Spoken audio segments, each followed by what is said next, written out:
55 ఏళ్ల వయసులో hair transplantation చేసుకోవచ్చా? ఇతనికి before transplantation and after transplantation చూడొచ్చు. కంప్లీట్గా వీడియో చూడండి. ఇతనికి హెయిర్ ట్రాన్స్ప్లాంటేషన్లో ఎలాంటి రిజల్ట్ వచ్చిందనే విషయం క్లియర్గా అర్థమవుతుంది. కొంతమందికి డౌట్ ఉంటుంది, ఏ ఏజ్ వాళ్ళు హెయిర్ ట్రాన్స్ప్లాంటేషన్ చేపించవచ్చు అని. ఈ వీడియోలో చూస్తున్న అతనికి ఆల్మోస్ట్ 55+ ఇయర్స్ ఏజ్ అయితే ఉండడం జరిగింది. ఇతను కూడా హెయిర్ ట్రాన్స్ప్లాంటేషన్ నార్మల్గానే చేపించారు. మన హెల్త్ కండిషన్ మంచిగా ఉంటే ఏ ఏజ్లోనైనా కూడా మనం హెయిర్ ట్రాన్స్ప్లాంటేషన్ చేపించుకోవచ్చు. అది కూడా మంచి డాక్టర్, మంచి క్లినిక్ని చూజ్ చేసుకోవాలి పక్కా. ఎందుకంటే క్వాలిటీ హెయిర్ ట్రాన్స్ప్లాంటేషన్ చేపిస్తేనే మనకు క్వాలిటీ రిజల్ట్ రావడానికి ఛాన్స్ ఉంటుంది. ఈయన హెడ్ కనుక గమనిస్తే కంప్లీట్గా 3rd to 4th grade baldness అనొచ్చు. హెయిర్ లైన్ మార్కింగ్ చేసిన తర్వాత ఇతని హెడ్ని చూడొచ్చు. ఇంప్లాంటేషన్ చేసిన తర్వాత ఇతని హెడ్ని చూడొచ్చు. క్రౌన్ ఏరియా తప్ప మిగిలిన ప్రతి పార్ట్లో కూడా ఇంప్లాంటేషన్ ఇతనికి జరిగింది. కంప్లీట్గా హెయిర్ లైన్తో పాటు మిగిలిన బాల్నెస్ ఏరియాలో కూడా ఫుల్ డెన్సిటీ ఇచ్చారు. బ్యాక్ సైడ్ ఉండే స్టాండర్డ్ గ్రాఫ్ట్ని మొత్తం కలెక్ట్ చేసుకున్నారు. 3500+ గ్రాఫ్ట్ అయితే తనకి ఎక్స్ట్రాక్షన్ చేసి ఫ్రంట్ సైడ్ ఇంప్లాంట్ చేశారు. ఎక్కువ గ్రేడ్ బాల్నెస్ ఉన్నప్పుడు కంపల్సరీ బ్యాక్ సైడ్ ఉండే స్టాండర్డ్ ఏరియాని మొత్తం కలెక్ట్ చేసుకొని ఫ్రంట్ సైడ్ ఇంప్లాంట్ చేస్తారు.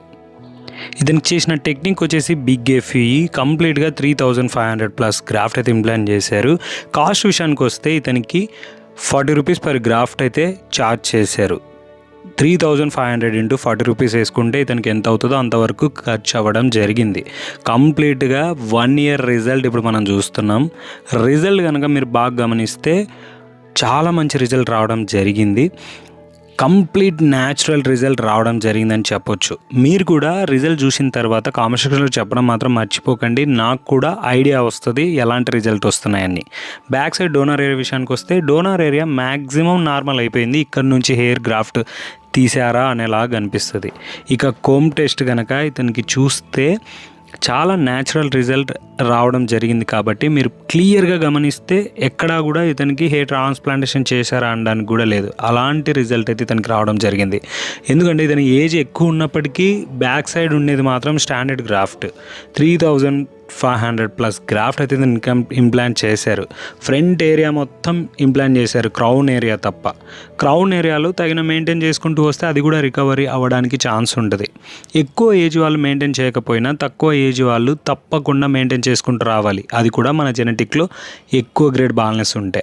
మన జెనెటిక్లో బాల్నెస్ లేకపోతే హెయిర్ ట్రాన్స్ప్లాంటేషన్ చేయించిన తర్వాత మెయింటైన్ చేయకపోయినా పర్లేదు, కానీ జెనెటిక్లో ఎక్కువ గ్రేడ్ బాల్నెస్ ఉంటే తప్పకుండా మెయింటైన్ చేసుకుంటూ రావాలి. యంగర్ ఏజ్లో మనకు మెయింటైన్ చేయకపోతే అడ్జస్టింగ్ పార్ట్ లాస్ అయ్యే ఛాన్స్ ఉంటుంది. ఇవన్నీ గుర్తుపెట్టుకుని హెయిర్ ట్రాన్స్ప్లాంటేషన్ చేయించుకోవాలి. ప్రతి ఒక్కటి తెలుసుకున్న తర్వాత మీరు హెయిర్ ట్రాన్స్ప్లాంటేషన్కి వెళ్ళండి. ఇక క్లినిక్ నెంబర్ ప్రొవైడ్ చేస్తా. మీరు వాట్సాప్లో వాళ్ళకి పిక్స్ పంపిస్తే మీకు ఎన్ని గ్రాఫ్ట్లు పడతాయి అనేది క్లియర్గా వాళ్ళు చెప్తారు. ప్రతిదీ తెలుసుకున్న తర్వాతనే మీరు ఎంక్వైరీ చేసుకున్న తర్వాతనే హెయిర్ ట్రాన్స్ప్లాంటేషన్కి వెళ్ళండి. ఇలాంటి వీడియోస్ మన ఛానల్లో చాలా ఉన్నాయి. ఒకసారి ఛానల్ విజిట్ అయితే హెయిర్ ట్రాన్స్ప్లాంటేషన్ గురించి ఏదైనా డౌట్ ఉన్నా మీకు క్లారిటీ వస్తుంది. ఇలాంటి వీడియోస్ మరిన్ని చేయాలంటే మీ సపోర్ట్ నాకు కావాలి. Please everyone like, share, subscribe చేసుకోవడం మాత్రం మర్చిపోకండి. అలానే ఇదని రిజల్ట్ ఎలా ఉందో కామెంట్ సెక్షన్లో చెప్పడం మాత్రం మర్చిపోకండి. This is Kishore signing off. Love you all. Take care also. Bye everyone. వెళ్ళే ముందు ఒక మాట, సేవ్ ట్రీ సేవ్ వాటర్.